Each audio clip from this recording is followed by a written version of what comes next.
السلام عليكم ورحمة الله تعالى وبركاته. الموضوع ما فيه، ما هو سبب اختطاف الفنان أحمد حجر من شارع الزبيري؟ ليش خطفوه؟ وما الذي شله؟ وين بزوه؟ الكل قالوا الأمر المخابرات. أنا قلت يمكن معاه غرمان معاه ذيه شتواصل مع أخوه القاضي عبد الكريم حجر. اتصلت لأخوه القاضي عبد الكريم حجر، قلت له من الذي خطف الأستاذ أحمد حجر؟ جاوب علي وقال لي الأمر المخابرات. قلت له أنت متأكد ما بش معاه مشاكل مع أحد أو مع غرماء؟ قال لي والله ما معاه مشاكل مع أحد، وإن أصحابه كلهم بيحبوه وإنه طيب وإنه كذا. وقلت له ما هذا الخبر أنا داري، والله أن الأستاذ أحمد حجر ما بش طيب من قلبه وريحي وزباج وفنان قديم. قلت له لكن ما هو سبب أن الأمن والمخابرات قاموا باختطافه؟ جاوب علي قال لي الفيديو الذي نزله في اليوتيوب. قلت إذا كان أحمد حجر مظلوم واحتبس باطل في باطل، والله لو نحتبس كلنا، لو تطير رقبتي هذه ورقبة كل إعلامي لا نوقف معه. أما إذا كان الأستاذ أحمد حجر لخفج وغلط في الكلام فهم قدوا مخبر. قال لي هو بيتكلم كونها إعلامي ومدري ايش والسلطات الرابعة ومدري كلام قضاء ما فهمتش. قلت لا، المهم إذا كان أحمد حجر مظلوم فإحنا والله معه لو ما يخرج، وإن كانوا كذا فهم قدوا مخبر.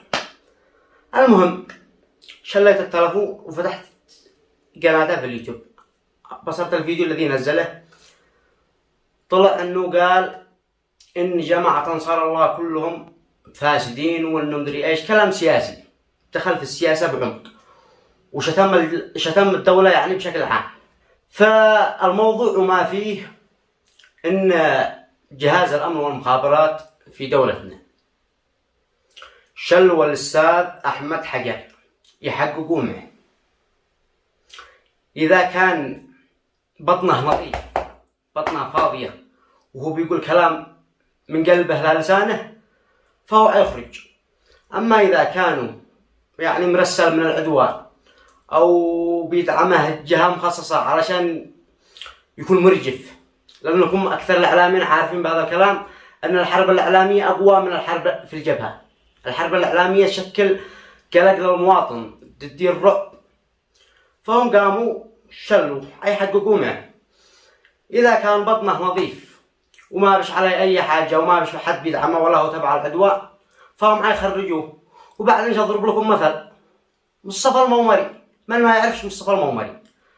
حبسوا مصطفى المومري، فتشوا تلفونه، تأكدوا إنه ما هوش تبع أي أحد، مشوا تبع العدوان، مشوا مرجف، خرجوها اليوم الثاني أمنا في أمان ولا كان عليه شيء. المسألة هي مسألة دولة، هي حكمة. يعني إذا إحنا لما جينا أشتم جماعة أو أشتم أي شيء فأنا سبب ذعر للمواطن، خلي المواطن في قلق.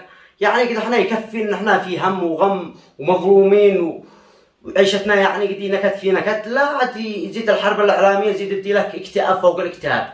يعني ما استفدتش حاجة من الفيديو.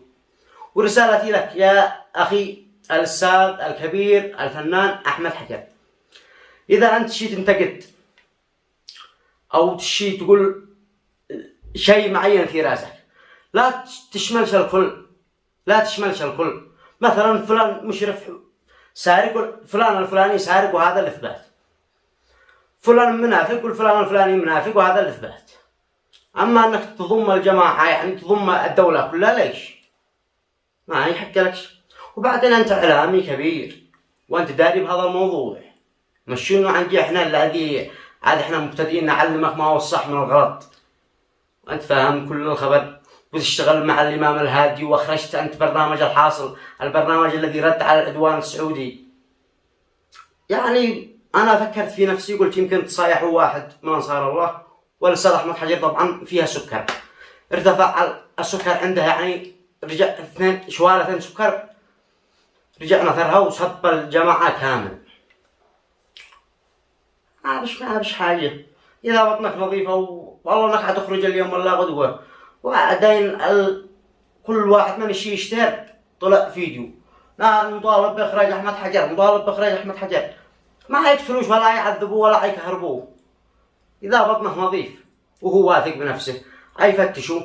جهاز الأمن والمخابرات، إحنا دولة، إيش يعني مثلا أجي أذبذب أقول هذا فلان سارق وهذا ما بش من دليل ولا إثبات، يعني أزعزع من الدولة، ما يحق ليش لا أنا ولا هو ولا أي واحد. أما إذا بقى شخص فاسد، وإحنا كلنا ضد الفساد، الساكت عن الحق شيطان مخلص، والكل يعرف إن إحنا في صنعاء وفي الدول التي بتحكم أنصار الله ساكنين في أمن وأمان، ما بش أي مشاكل ولا به أي قلق. إنما يعلم الله ما هو سبب الفيديو، أو إنه ذبح زيادة أو كذا. المهم أحمد حجر قلبه طيب، والله نحن نعرف أنه مسكين وطيب، وأخوته مجاهدين ومش حق هذا المجبر. إنما مدري يعني إبليس خرج آدم من الجنة، هذا خرجه من الملة، الشيء يفعل نفسه أنه فاهم كل حاجة. فإحنا والله نحن معك يا أستاذ أحمد حجر، مش إحنا ضدك. أنت قلت أي واحد سارق، هذاك سارق، هذاك ظالم، هذاك ظالم، هذاك. المهم أنت قلت كل واحد لا راسه، وعادهم أنصار الله يكافوك، والله لا يكافوك، لأنك بتوريهم الحق من الباطل.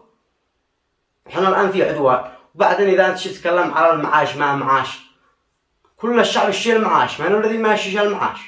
كل الشعب يشيل المعاش، المدرسين من شك، والموظفين من شك، والدكاترة من شك، والمستشفيات، كل الناس يشيلون المعاش، من الذي ما يشيل المعاش؟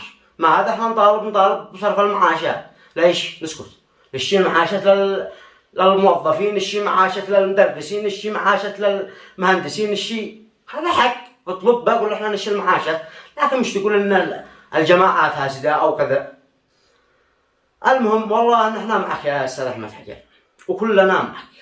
ورسالتي الثالثة للإعلاميين واليوتيوبر اليمنيين، قبل ما تبدأ تنزل فيديو اتأكد من الموضوع، هل هو صح أو غلط. مش طوالي والله نحن معك وسلام الله على مدري من وهذاك، والله يا أخي ليش عادك بتجي تفور هالمشكلة؟ ما بش أي حاجة، هو تحقيق يحققوا معه، تفتيش كذا، طلع بطنه نظيف، يخرج أمنا في أمان. طلع عليه إنه مرسل من العدوان، لأن العدوان ذا الحين ايش الشيء يفعل؟ ايش الشيء يفعل العدوان؟ الشيء زعزع أمن البلاد، الشيء يخلي المواطن يفوق، يقول لك هو أخي ما بش معاشات، ما بش. إحنا لنا في الهدنة 8 أشهر أو 9 أشهر، وأول مطلب في الهدنة ما هو نطالب بالمعاشات، نطالب من العدوان صرف المعاشات للموظفين من أول العدوان لنهاية العدوان.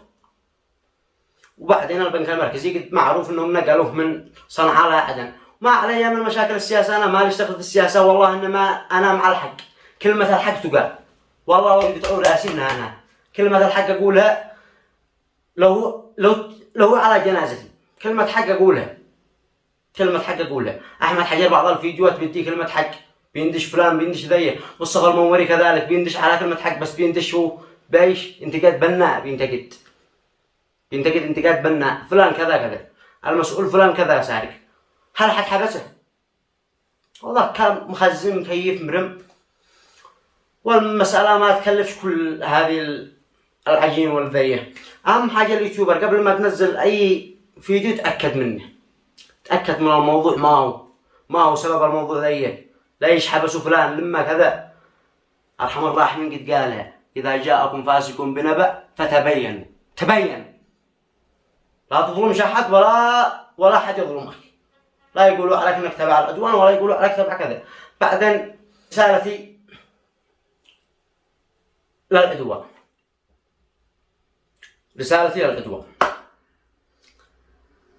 عقلكم يا أهل التحالف قد خلق فوق الشعر، ما رأينا عقل واحد منكم في الجمجمة. لو فتحنا عقل واحد منكم يطلع حجر، والحجر بالله عليكم كيف بس نفهمه. ومش أطول عليكم بالكلام، وكلنا نطالب بأنهم يخرجوا أحمد حجر، الرجال مريض فيها سكر، إذا ما رش عليه أي حاجة خرجوه. وإذا بيتكلم كونه مواطن يحق له أنه يتكلم، لكن يلتزم حدوده، يتكلم بالصح. إحنا معك، تكلم بالصح، هذاك فلان سارق وهذاك سارق، إحنا معك، وما نشي نطول معكم في الكلام. مع تحياتي لكم أخوكم الفنان رافت الحجبي، ولا تنسى الاشتراك في القناة وتفعيل زر الجرس وضغط زر اللايك، وسلامتكم.